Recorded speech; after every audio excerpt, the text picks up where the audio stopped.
Welcome back to the Rick Smith Show. Now, here is Rick Smith.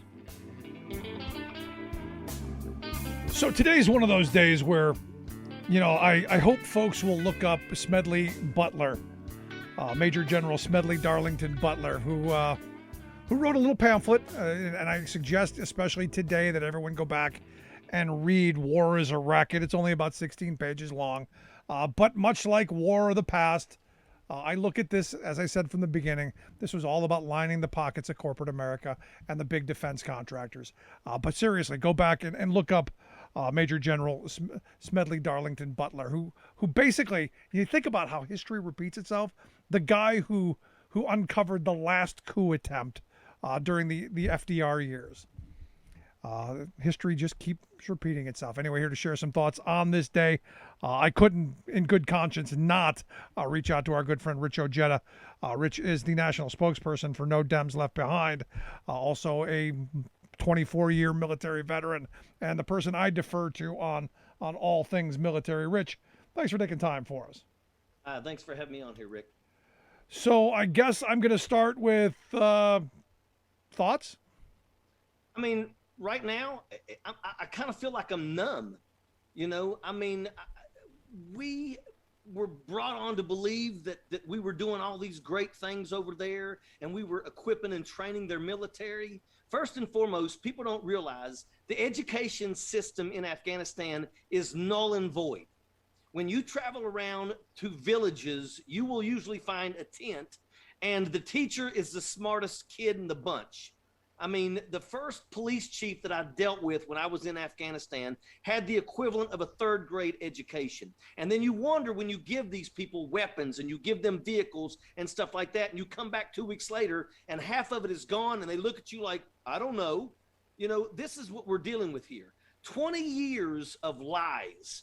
And the Afghan army literally didn't even try to fight. And I will tell you, I believe that President Biden is absolutely spot on. Why should we continue fighting for a country that refuses to stand up and fight for itself? Right. No matter what, we would be going down this path if we stayed another 5 years, another 10 years. This is the way that it is. And I think it's time. I know that President Biden is catching flack from everybody right now, but he's doing the right thing. No, and he's not catching flack from me. I'm 100%. No. He's on the right. He's on the right spot. And look, when Trump said we're getting out of Afghanistan, as much as I despised him, getting out is the right thing. Obama wanted to get us out. I was absolutely for that. We should have, in my view, never even gone in, but we should have gotten out as soon as possible. Let me tell you something. This is what really bothers me more than anything. Is in 2001, everybody knows that we had bin Laden held up in the Tora Bora Mountains. We were listening to him on the radios. We could have absolutely got him and killed him and put his head on a pike in 2001 and left and never had to worry about this. But we pulled back. And why did we pull back? So we could invade Iraq because of another bunch of lies like weapons of mass destruction, which never turned out. Let me tell you, this has been nothing more than a cash cow for Brown and Root, Halliburton, Raytheon, Boeing, Eric Prince. These people have made money hand over fist. And our soldiers have been over there, have been bleeding, have been coming home broken, PTSD, missing arms, missing legs. And oh, by the way, Raytheon, Brown and Root, Halliburton, they're not paying for our recoveries. The taxpayer is paying for our recoveries. And I think it's absolutely sickening that we've been going down this path and it's all been just for them. And that's exactly, they're the only winners in this. The only winners in these last 20 years are the military industrial complex and their contractors. Well, I started this segment off talking about Smedley Butler and his piece "War is a Racket." And his famous quote is, I was high-priced muscle as a general in the Marine Corps for the bank boys and the sugar interests and corporate America around the world, because this is not new, Rich. We've seen this throughout history. We have used our military to go and deal with our interests abroad, and our interests are always corporate. I've never had any interest in Afghanistan or Iraq, but corporate America has. I will tell you that, and I hate to say this, and I don't want people thinking I'm talking down to people, but all you have to do is watch some of these documentaries like Restrepo, places like that. First and foremost, They don't need roads in Afghanistan. For the most part, most of these people live their entire lives with a donkey. They don't have that capability. We're over there building roads. For what reason? I mean, it's nothing more than a cash cow. And we're over there. We're all over the globe. We have troops all over the globe. We're not promoting democracy. We're protecting the interests of corporations is what we're doing. And you know what? I'm sick and tired. I'm sick and tired of watching these people in Washington, D.C. beat the drums of war when the only thing that comes of it is we go off, we get broken, we come back, and our tax dollars have to take care of us for the rest of our lives. I mean, this is absolute garbage. It's not Joe Biden's mistake. This is Bush's mistake.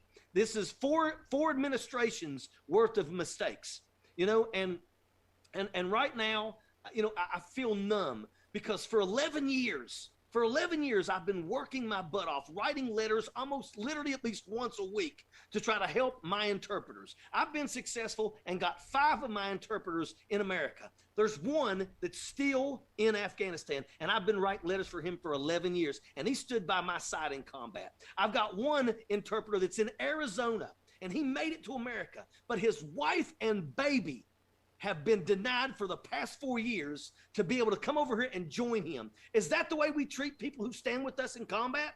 You know, I'm sitting here right now, and I got 2 of my interpreters. Their family has fled to the mountains in the Hindu Kush Mountains. You cannot find a more brutal area that has nothing that is going to benefit you than those mountains. They're brutal, they're cold, they're harsh. And they know that if they come out of those mountains, they're going to get killed. My interpreters are here, and they don't even know where their families are at now. They don't even know if they've lost their families. And this is absolutely just, it's brutal. And to sit and watch an MRAP and a Taliban soldier get out of it, I mean, I'm sick and tired of watching these people want to put boots on the ground. You know, Desert Storm was the only war that we fought where we did things right. We allowed the Navy and the Air Force to do what they can do. And if you let the Navy and the Air Force do what they can do, you don't need to ever put boots on the ground. But you put boots on the ground because that adds to make it continues the process. And that's how these companies like Halliburton and Brown and Root, I've said this many times. When I was in Iraq in 2004, 2005, there was 163,000 troops in Iraq.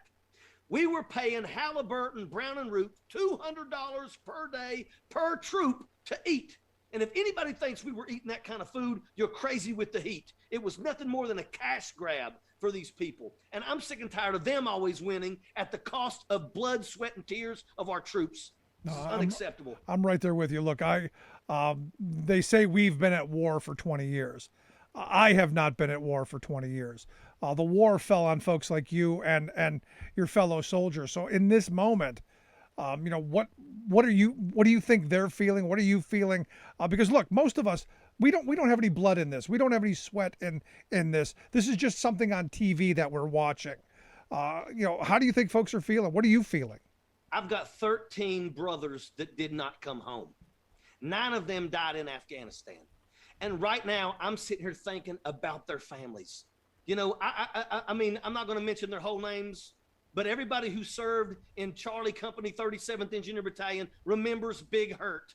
Big Hurt left a wife and 2 children. Everybody remembers Raf. Raf left a wife and 2 children in Afghanistan. And I can only begin to imagine what they're thinking right now because they lost a father. They lost a husband. And for what? For what? So that we could literally give everything? We just now equipped the Taliban with literally everything. They've got weapons, they've got MRAPs, they've got aircraft, they've got night vision capability, they've got radios, they've got top secret sensitive data now. And we gave it to them because we kept telling everybody that we were training the Afghan military and that they were ready to fight. They caved. They didn't even fight. They didn't even put up a fight. You know, are we supposed to stay there forever and continue down this path? Yeah, but what do you say, Rich? That's exactly what these people want. Oh, of course, a perpetual war is profitable. But what do you say to the person, and I got this a lot today, that the people that you named, Big Hurt, and the people that you served with, who died over there, that by leaving, especially in this fashion, this is making their sacrifice a waste. Wrong. No. For the past 20 years, our government has done this. To me, if anybody's got blood on their hands, it's our elected officials that have allowed this stuff to continue. Because let me tell you something, that's another reason why they don't want any transparency with dark money, because those corporations are greasing the pockets of Democrats and Republicans in Washington, D.C., and they allow this crap to happen. And that's exactly what's going on. There's nothing that we could do. If we stay for another 5 years, we just dump another $1 trillion, we lose another 2,000 soldiers, and we send another million back here broken with PTSD, missing arms and legs. Is that what we do if we just keep going down that path? But hey, Halliburton, Brown and Root, Raytheon, Boeing, Lockheed Martin, they're going to benefit from it.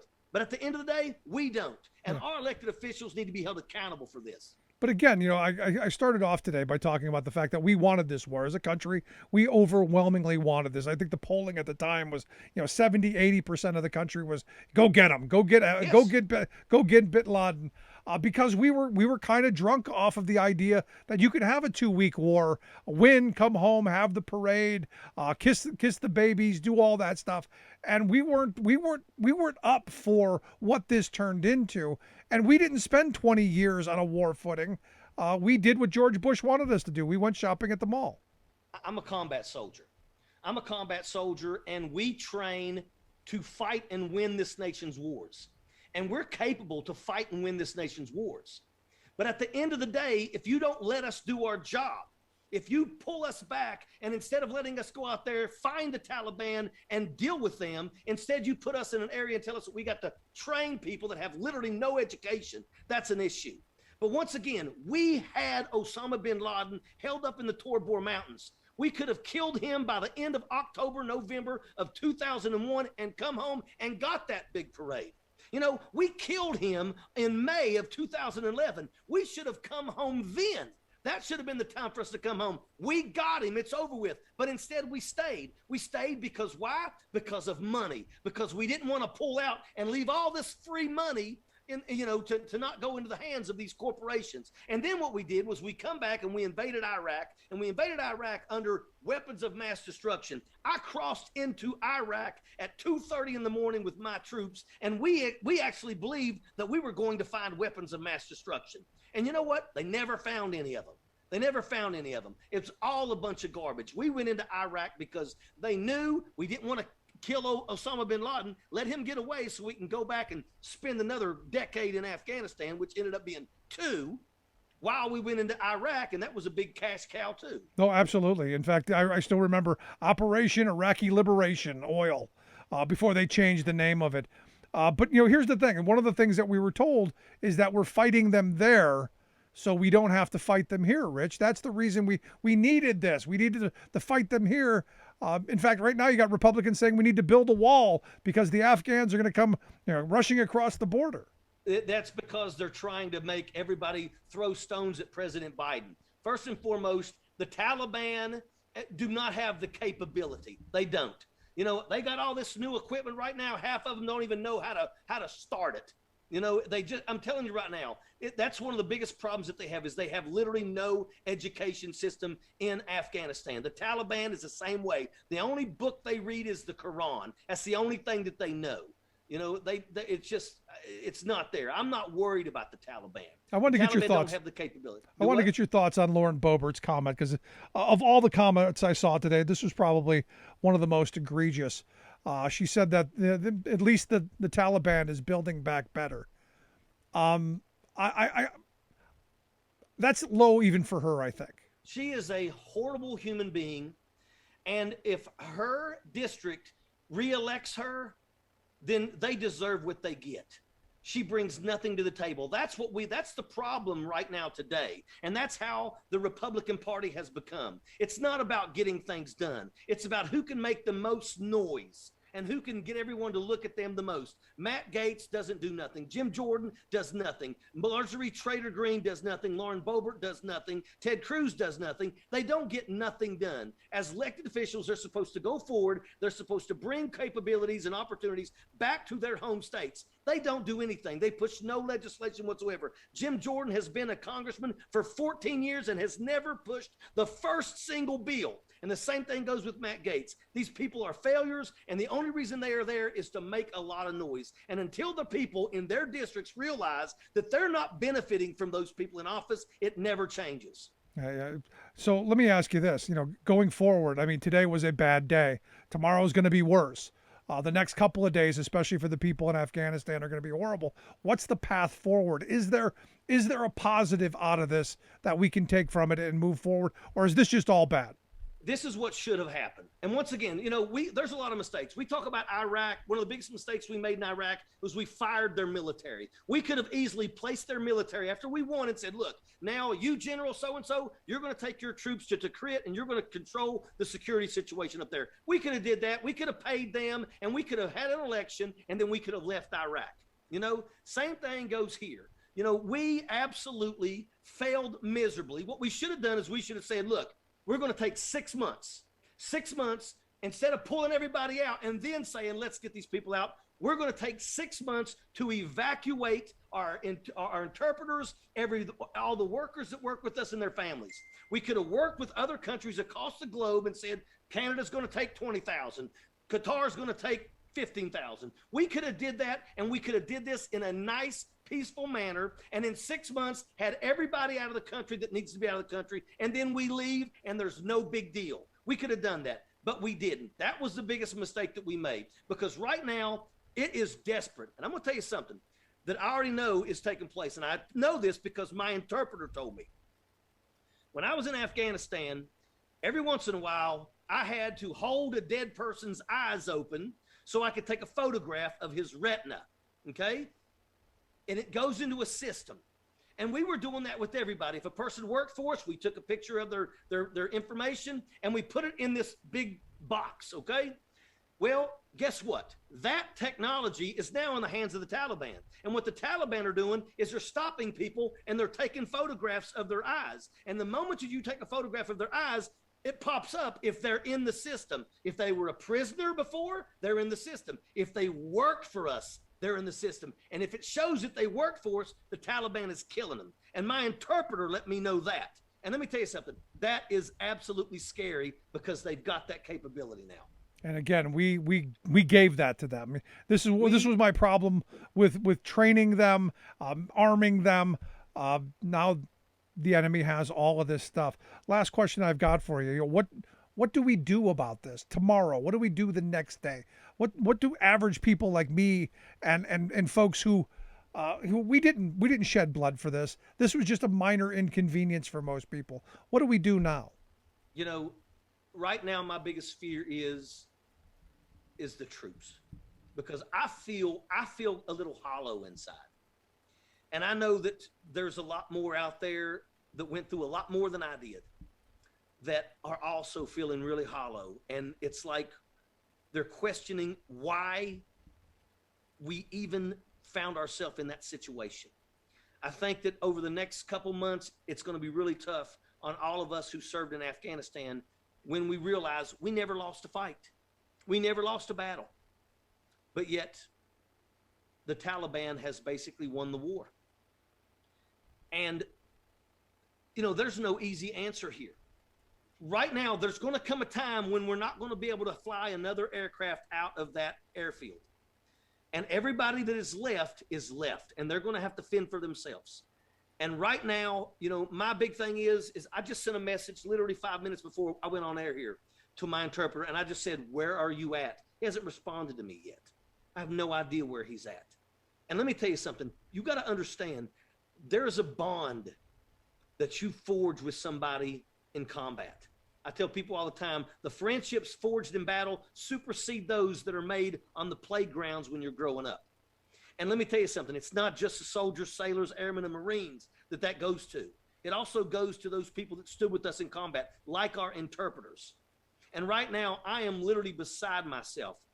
because it's hard for me to look at Ali Reza knowing that his wife and baby are still in Afghanistan. And for 4 years, they've denied them the ability. How dare you deny a visa to somebody's wife and child who stood by me in combat? You know, how dare you deny 11 years the ability to get a visa for Nowroz because he was 8 days below the 365-day mark. He stood by my side in combat. He deserves to be over here just as anybody else does. I mean, I'm every morning I get up and I look at my phone, and the truth is that if Nowroz doesn't respond to me, all I can think of is he's dead. And I've worked 11 years to help him because he stood with me. What a horrible situation we put ourselves in. Yeah. Rich, I wish you the best. I wish him the best. Tragic on all fronts. Thanks so much. Thanks, brother. Appreciate it. Quick break, right back.